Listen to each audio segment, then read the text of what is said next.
Da mesma forma, a gente vai vendo todos os dias violência, violência, violência e vai acostumando com ela. Assim também, a gente vai se acostumando com o caso da miséria, com o problema da saúde. É duro numa época dessa você ouvir que o regional está faltando remédio, meu irmão. Faltando coisas básicas para o atendimento.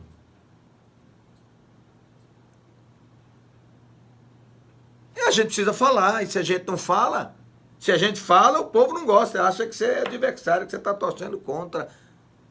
Mas tem um parente seu enfermo lá que você sabe o que eu estou falando. O sofrimento e a dor. Isso é normal? Não é. Devemos aceitar? Não, não devemos aceitar. Nós não podemos continuar aceitando o pior. Seja em que área for, no campo da educação. Mas o povo fica igual um cordeirinho, porque quanto mais miséria, a gente vai achando isso normal. Quanto mais dificuldade, quanto menos eu tenho, mais eu vou aceitando o caos como normal. E nós não podemos aceitar. É direito seu exigir escola de qualidade. Participe da vida da escola. Faça protestos quando não estiver bem. Vá para a porta da escola, vá para as emissoras de rádio, vá para a promotoria, denuncie. Exige o melhor. Assim, em relação à segurança, a gente tem que se mover? Tem que se mover. Fazer protestos? Sim, fazer protestos até que as coisas melhorem. Porque senão, daqui a pouco, o que está vivendo no Rio de Janeiro, a gente começa a viver aqui no nosso estado, meu irmão. A gente está invertendo valores. Foi-se o tempo que a polícia era respeitada. Menino já cresce os pais pondo o menino com medo da polícia. Meu Deus, a polícia é para ser honrada, bem recebida. É isso, gente.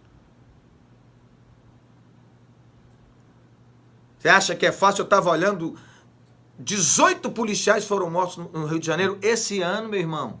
Ano passado, me parece, foram 167. Aqui na Bahia, eu não sei quantos foram. Isso não é normal. Nós não podemos aceitar como normal.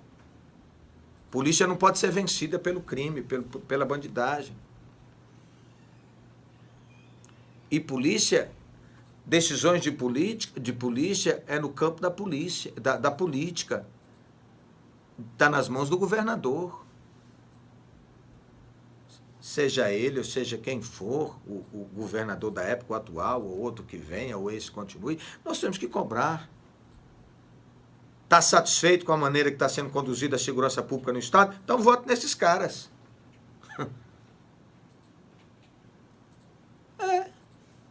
Mantenha-os. Você está satisfeito? Está satisfeito com o desenvolvimento do Estado? Com os recursos que chegam?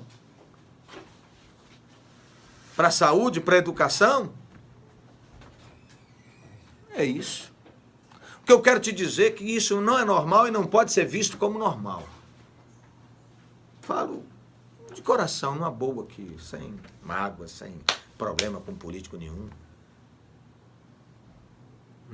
Não vou fazer carreira política, estou fora disso. Guarde isso, estou até gravando aqui, vou publicar aqui na minha página, tá? Porque eu digo que se tiver dúvida, você também pode me ouvir dizendo aí que eu não tenho plano nenhum, não vou me ver, vocês não vão me ver nisso. Vocês vão me ver fazendo esse papel que eu estou fazendo. Viu? Meu papel na política será esse, de orientar as pessoas. Minha voz será essa sempre. Guarde isso que eu estou te dizendo. Tá? Então, em relação à pobreza no Brasil, que de tão comum se tornou normal, ônibus e trens lotados carregando pessoas amontoadas, entulhadas, imprensadas. Por que, por exemplo, que aqui proliferou, cresceu um movimento chamado de clandestino, hoje parte dele organizado, mais de 40, não sei, estão autorizados a fazer o transporte. Mas por que surgiu isso? Porque a prestadora de serviço do município, a empresa de ônibus, não presta o serviço. E por que há tantos anos, 10, 15 anos, 20 anos, é o péssimo serviço e os prefeitos vêm renovando os contratos, permitindo que assim continue? Então eles vão criando um monstro. O povo foi ficando sem opção, esperando 1, 2 horas, sem ver uma empresa conseguir cumprir o horário. Uma época eu me reuni, um curto período que eu trabalhei no município como secretário, e um dia eu me reuni com o diretor da empresa e disse: meu filho, tem uma solução. Ele é qual? Coloca ônibus. Você quer acabar com o clandestino? Coloca ônibus. Sai aí, compra aí uns 5, 10 ônibus e coloca aí na cidade. Porque se tiver regularidade, o povo vai preferir o ônibus. Ele é mais barato, é mais seguro, não é? Agora, o povo tem que saber se pode contar. A cada tantos minutos está passando, todo dia vai passar, não vai faltar. Até porque o ônibus ainda faz um trabalho que é social, que ele transporta o idoso que os outros não transportam, não é? O deficiente e tal, e outros. Mas os caras não ouviram. Não, vocês têm que tirar. Como é que vai tirar? E o povo vai ficar sem o serviço? Como é que vai tirar o táxi lotação? Coloca o serviço. Por que surgiu o mototáxi aqui na época? Que o Carlinhos encabeçou o movimento até na época. Porque o povo não tinha transporte. Por isso que o mototáxi cresceu. Aqui e em tantos outros lugares.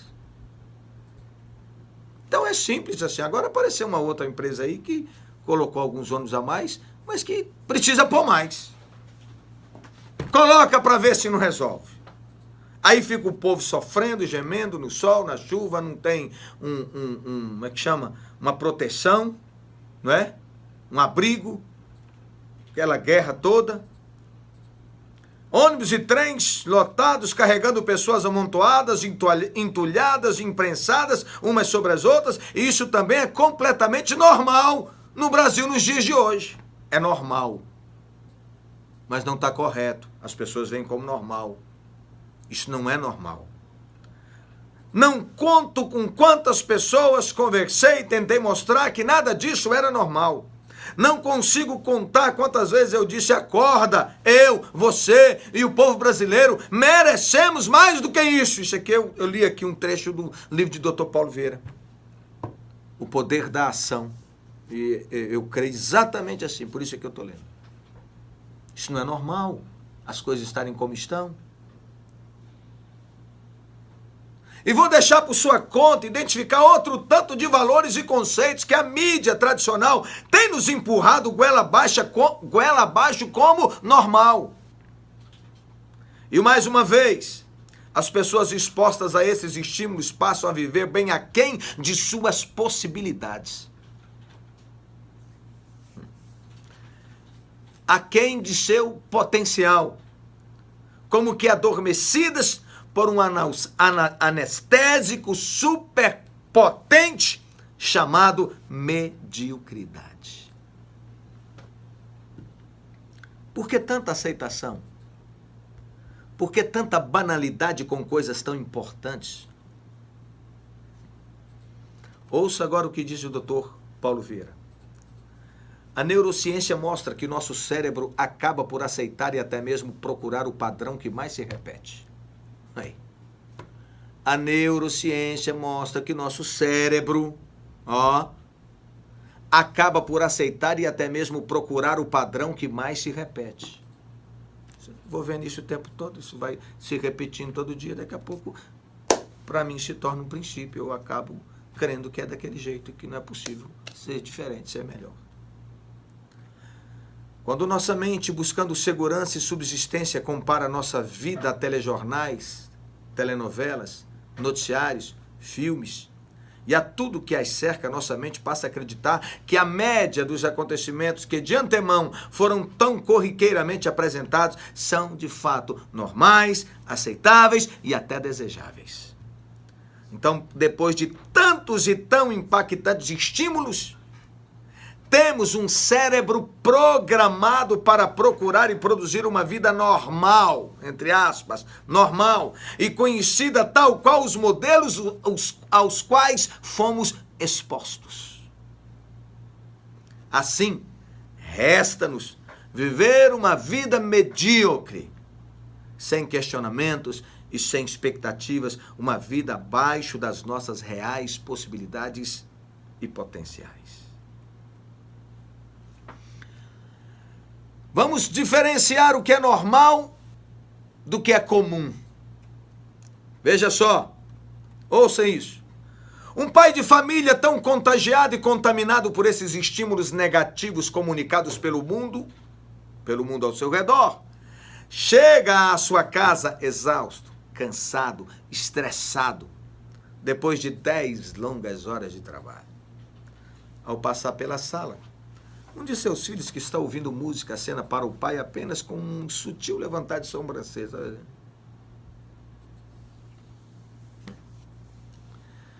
E nada mais do que isso. 10 horas o pai fora de casa, trabalhando. Volta, o filho está lá ouvindo música, lá fone no ouvido, só faz assim pro lado dele.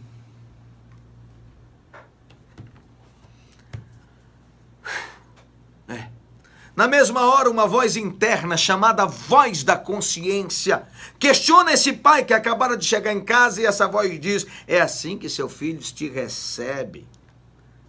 É assim que ele recebe você depois de um dia de trabalho duro? E o pai imediatamente responde à voz com um tom de gozação: jovens, jovens, jovens são assim mesmo. Vivem cada um no próprio mundo. E aí o pai conclui, respondendo para sua consciência: isso é normal. Depois de passar pelo filho, ele vai em direção a seu quarto e passa pela filha que está atenta ao seu celular e não o cumprimenta. E novamente a voz o interrompe seu caminhar e pergunta: e sua filha, que não é mais tão jovem assim, não vai te cumprimentar com uma palavra ou um abraço?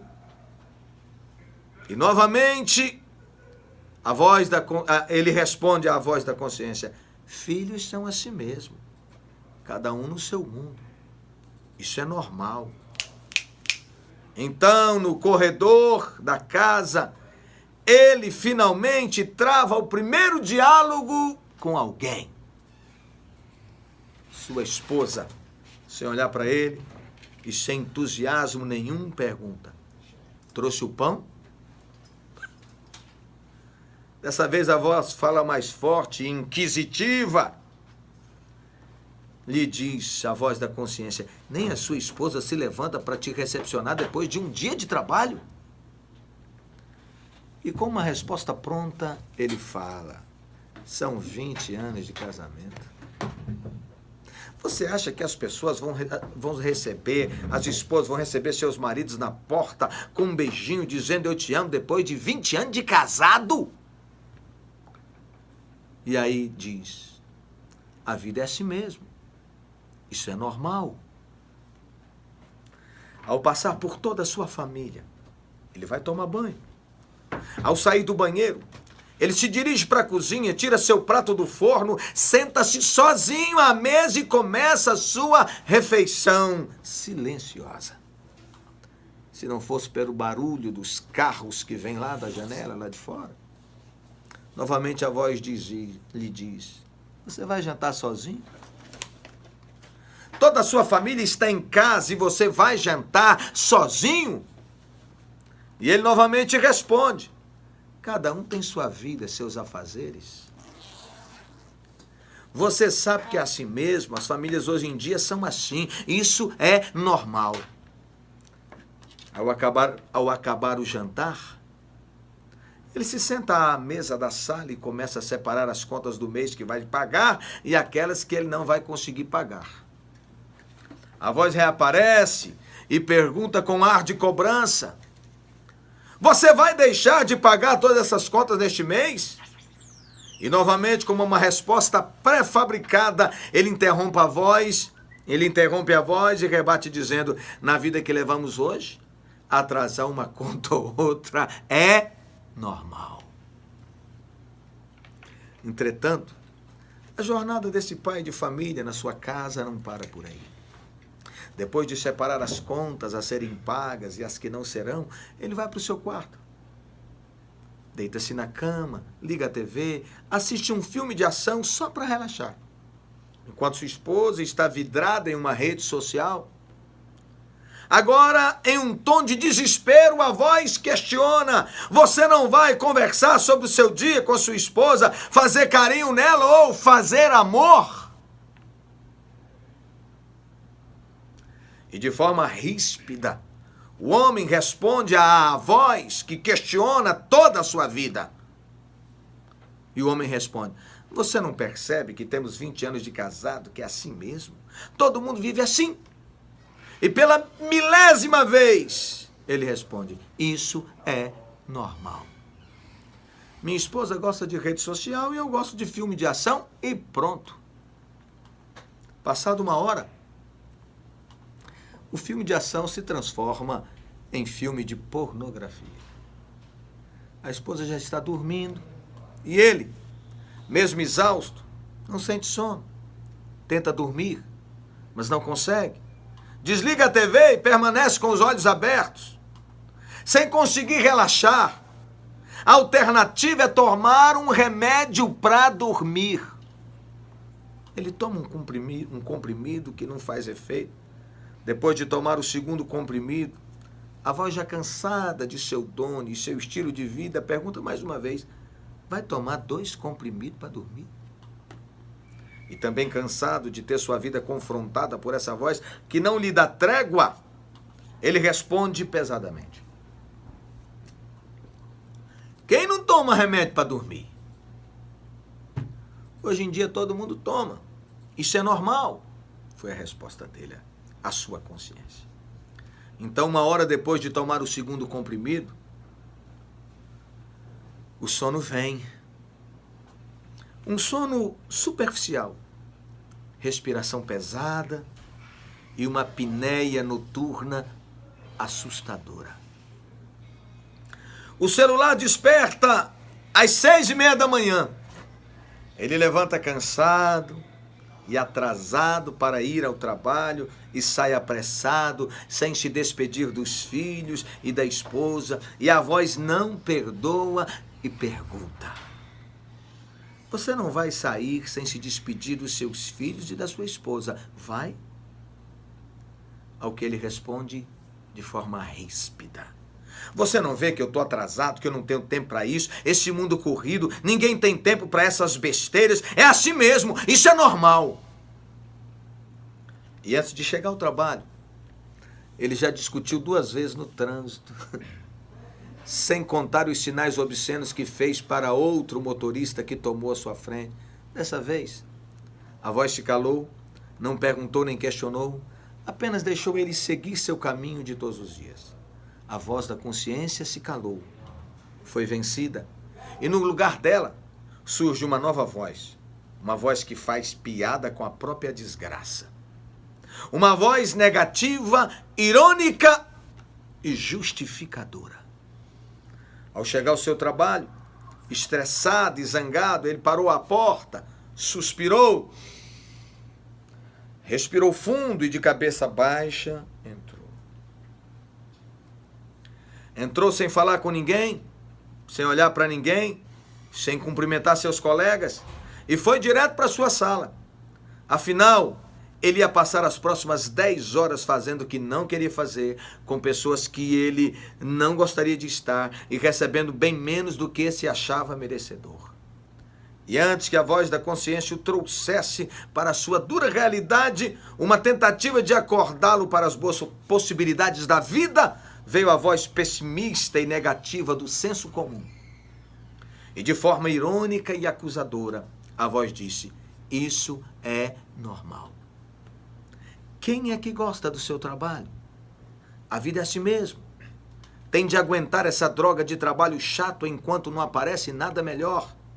Família para sustentar e contas a pagar, isso é normal.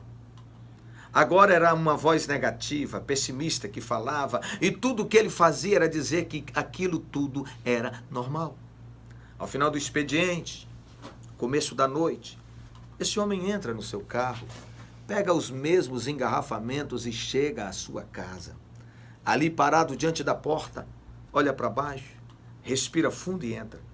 E como quem assiste ao mesmo DVD, o filme se repete mais uma vez. Mais um dia em que aquele homem vive a própria e triste rotina. Um homem que, na verdade, não está vivendo, e sim sobrevivendo à própria vida, agindo muito mais como coadjuvante do que como autor da história da vida e, por isso, aceitando qualquer papel disponível. Você conhece alguém que, de uma maneira ou de outra, tem a vida parecida com a do personagem que eu acabei de ler? Que eu li aqui no livro do Dr. Paulo Vieira, Poder da Ação. Você conhece alguém que vive uma vida precária ou limitada e talvez nem se dê conta disso? Você conhece alguém cuja voz da consciência fala, grita, adverte, aconselha, implora por mudanças e até o ponto de se calar? Hein? Uma coisa é certa e posso lhe garantir, nada disso é normal. Nós não podemos confundir o que é normal do que é comum. Falar com a esposa friamente pode ser comum, mas não é normal. Tomar remédio para dormir pode ser comum, mas não é normal. Não haver diálogo em casa pode ser comum em muitos lares, mas de jeito nenhum é normal. Estar acima do peso é comum, mas não é normal. As pessoas estão confundindo e transformando o que é comum em normal. Não se deixe levar pelo mundo ao seu redor e o que ele te comunica. Não acredite na limitação. Não acredite que limitação é normal. Não acredite que solidão é normal. Não acredite que tristeza é normal. Tudo isso pode ser comum e corriqueiro na vida de muitas pessoas que permitiram, por ação ou omissão, contaminar-se e cair na zona de conforto dessa pseudo-normalidade. No entanto, para você que está me ouvindo, lembre-se o que Jesus disse: eu vim para que tenham vida e a tenham em abundância. E qualquer coisa diferente de abundância na sua vida é disfunção. E tudo que é disfunção deve e merece ser tratada. Deus te abençoe. Queremos te ajudar. Um abraço.